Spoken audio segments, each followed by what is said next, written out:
نہایت سبق آموز صورت ہے۔ سورۃ الروم آپ سب جانتے ہیں ملک کا نام ہے روم۔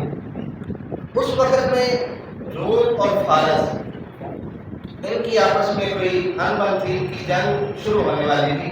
تو اللہ عز و جل نے مسلمانوں کا ایمان مضبوط کرنے کے لیے اور جو اہل روم تھے، جو عیسائی تھے یا یہودی تھے، ان کو اسلام کی طاقت اور سچائی اور قرآن کی صداقت بتانے کے لیے اللہ نے ان کے بارے میں پیشن گوئی فرمائی۔ اللہ فرماتا ہے رومی بات روم کہ رومی مغلوب ہوئے کیونکہ ان کو اس جنگ میں شکست ہو گئی۔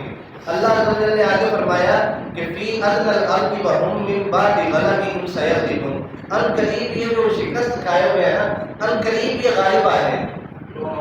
اب اگر آپ تاریخ پڑھیں نا تو آپ کو پتہ چلے گا کہ جب ان کو شکست ہوئی ان کے پاس نہ فوجی طاقتیں تھیں نہ ان کے آپس میں اتفاق تھے۔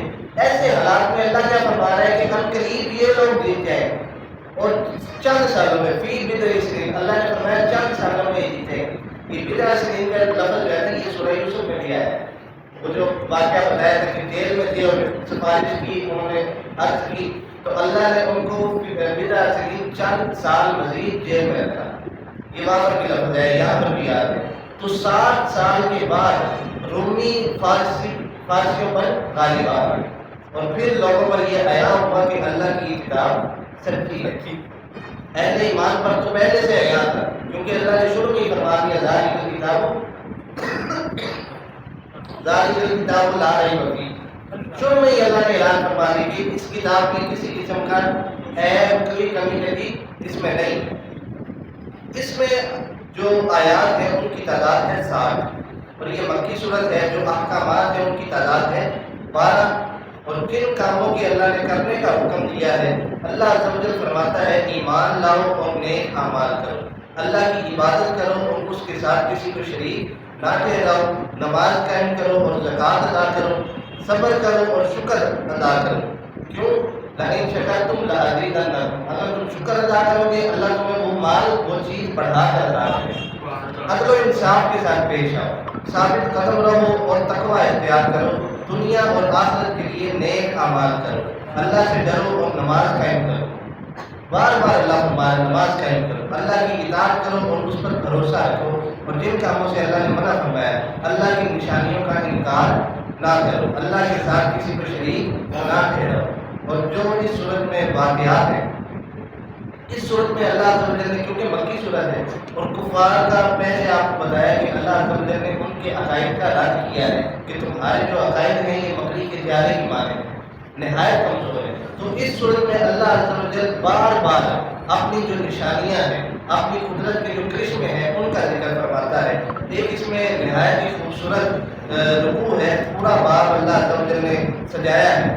اللہ عز و جل فرماتا ہے وَمِنْ آیَاتِهِ أَنْ خَلَقَكُم مِّن تُرَابٍ، کہ اس کی نشانیوں میں سے ہے کہ اس نے تمہیں مٹی سے پیدا کیا۔ ثُمَّ إِذَا أَنْتُمْ بَشَرٌ تَنْتَشِرُونَ، اور پھر جب تم انسان ہو دنیا میں پھیلے۔ یعنی اللہ نے تمہیں پہلے تمہاری تخلیق فرمائی 4 چیزوں سے، پانی، مٹی، ہوا اور آگ۔ مٹی سے اور پانی سے تمہارا ضمیر کھلا، پھر اس کو آگ پر پکایا، پھر اللہ نے اس میں ہوا پھونکی۔ پھر جب تمہیں دنیا میں بھیجنا تھا پھر اللہ عز و جل نے تمہاری چند چیزوں سے وہ تخلیق فرمائی۔ وہ کیا ہے؟ نطفہ، وہ جو پانی ہے، پانی کا قطرہ اور گوشت کا لوتھڑا، اور یہ ان چیزوں سے، ہڈیوں سے اللہ عز و جل نے تمہاری دوبارہ تخلیق فرمائی اور تمہیں دنیا میں بھیجا۔ 2 مرتبہ انسان کی تخلیق فرمائی۔ پھر اللہ فرماتے ہیں وَمِنْ آیَاتِهِ أَنْ خَلَقَ لَكُم مِّنْ أَنفُسِكُمْ أَزْوَاجًا، کہ یہ بھی اس کی نشانیوں سے ہے کہ اس نے تمہارے لیے تمہاری ہی جنس سے جوڑے بنائے۔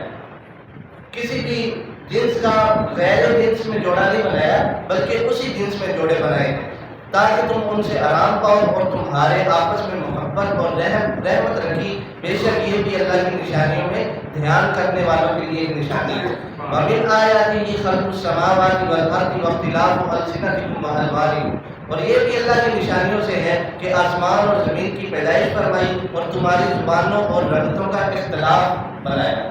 ہر ایک کی زبان مختلف بنائی، رنگ مختلف بنائے، تاکہ کیوں ایسا کیا؟ تاکہ تمہاری پہچان ہو سکے یہ کس قبیلے کا ہے، یہ کس خاندان کا ہے، یہ کس خطے میں رہنے والا ہے۔ جس زمین میں پیدا ہوا ہوگا ظاہر ہے اس کی مشابہت بھی اسی زمین کے رہنے والوں کے ساتھ تاکہ اس کو خوراک را سکے. مثلا کوئی بندہ ایشیا میں پیدا ہوتا ہے, اللہ عز و جل اس کو اس مٹی سے پیدا کرے جو عرب ممالک کی ہے, یہاں پر تو وہ خوراکیں نہیں ہیں, کل وہ بیماریوں میں مبتلا ہو سکتا ہے. تو اس میں بڑی حکمت ہے, اللہ نے جس سرزمین میں انسان کو پیدا فرمایا اسی جگہ کی مٹی سے پیدا فرمایا تاکہ جو سبزیاں جو اللہ نے اناج پیدا کیے جو زمینوں سے نکلے وہ اس کو را سکے. بڑی غور و فکر کرنے والی بات ہے. پھر اللہ فرماتا ہے وَمِنْ آيَاتِهِ مَنَامُكُمْ بِاللَّيْلِ وَالنَّهَارِ وَابْتِغَاؤُكُم مِّن فَضْلِهِ, یہ بھی اللہ کی نشانیوں سے ہے کہ رات اور دن میں تمہارا سونا اور اس کا فضل تلاش کرنا.